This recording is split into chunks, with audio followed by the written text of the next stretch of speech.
Alors, dans cette leçon, on va continuer un petit peu à essayer de, voilà, de comprendre vraiment les bases de la 3D. Et on va un peu plus s'attarder sur la manipulation des objets dans Maya. Donc là, j'ai toujours mon cube qu'on avait dans la leçon précédente. Et mon cube, alors vous m'avez vu plusieurs fois là, déjà depuis le début du tuto, déplacer des choses du coup, dans l'espace de Maya. Mais je vais un peu plus expliquer ce que je fais. Donc là, ce qu'on peut observer, c'est qu'on a compris qu'il y avait des axes. Et donc, ces axes, en fait, quand on va sélectionner un objet avec clic gauche, donc là, vous voyez, je clique sur mon objet et il est sélectionné. Il a un petit highlight vert ici. Et on va avoir la possibilité aussi de le sélectionner dans la liste ici qu'on appelle Outliner. Donc, quand on sélectionne un objet, on va pouvoir passer notre souris par-dessus, en fait, ben voilà, les flèches ici des axes qui existent. Et donc, quand on va déplacer, donc je fais clic gauche, en fait. Et quand j'ai fait clic gauche, je suis contraint sur l'axe sur lequel j'ai cliqué. Et du coup, vous voyez ici, mon cube navigue uniquement sur la coordonnée du coup Z. Enfin sur l'axe Z. Je peux faire la même chose avec X, et je peux faire la même chose avec Y. Donc les flèches de couleur correspondent à ce que vous voyez en bas.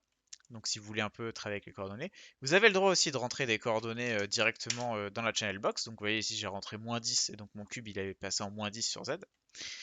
Et vous pouvez aussi, cette chose qui est très utile, vous pouvez sélectionner ces petits carrés. Vous voyez, il y en a un rouge là, un vert là et un bleu ici. En fait, ça, ce sont des axes qui vous permettent de vous déplacer, enfin pardon, des contrôleurs qui vous permettent de vous déplacer sur deux axes en même temps. Par exemple, là, vous voyez, je suis sur l'axe Y et l'axe X en même temps.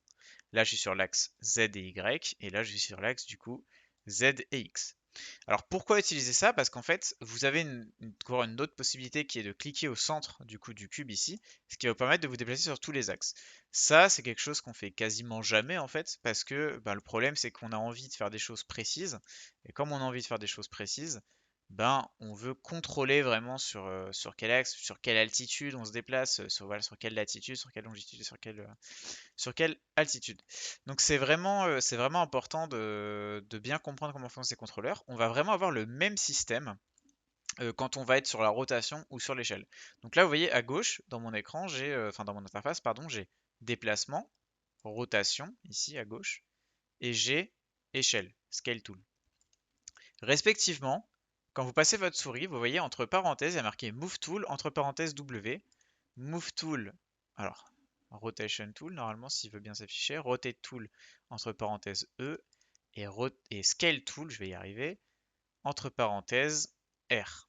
Donc ça veut dire que les raccourcis en fait pour accéder à ces différents modes de transformation, c'est W, E et R. Alors normalement en fait ça, vous aurez compris, ça correspond en fait au clavier QWERTY. Nous en France on est en francophonie, voilà, on est sur du AZERTY.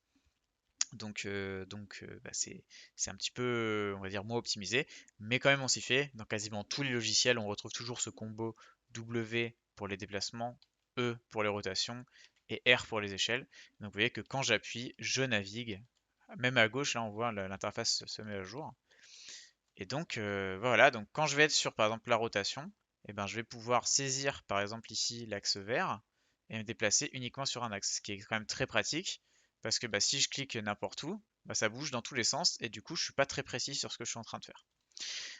Je vais, voilà, à titre d'exemple, on va continuer avec l'échelle, mais du coup bah, l'échelle comme les déplacements, elle peut s'exécuter sur différents axes. Vous voyez là je suis sur, donc je change que le scale X par exemple.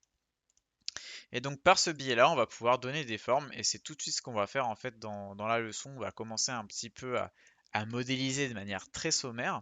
Vous allez voir qu'on va énormément utiliser l'outil échelle et du coup bah, ça va être très bien. Donc on a vu les transformations de base.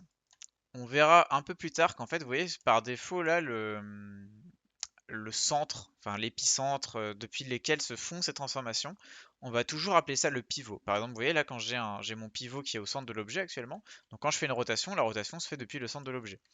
On apprendra que ce pivot en fait il peut se déplacer et du coup après les différentes transformations qu'on exécute, elles se font depuis ce pivot qui s'est déplacé. C'est-à-dire que maintenant si je fais une rotation, vous voyez, j'orbite autour de ce pivot. Donc on découvrira au fil des leçons ben, des méthodes justement pour actualiser ce pivot et pour le déplacer. Mais ça, ce sera un tout petit peu plus tard. Pour l'instant, on va rester avec le truc de base. Et je pense qu'on va enchaîner sur la prochaine leçon. On va vraiment commencer à faire notre premier objet vraiment simplissime en 3D.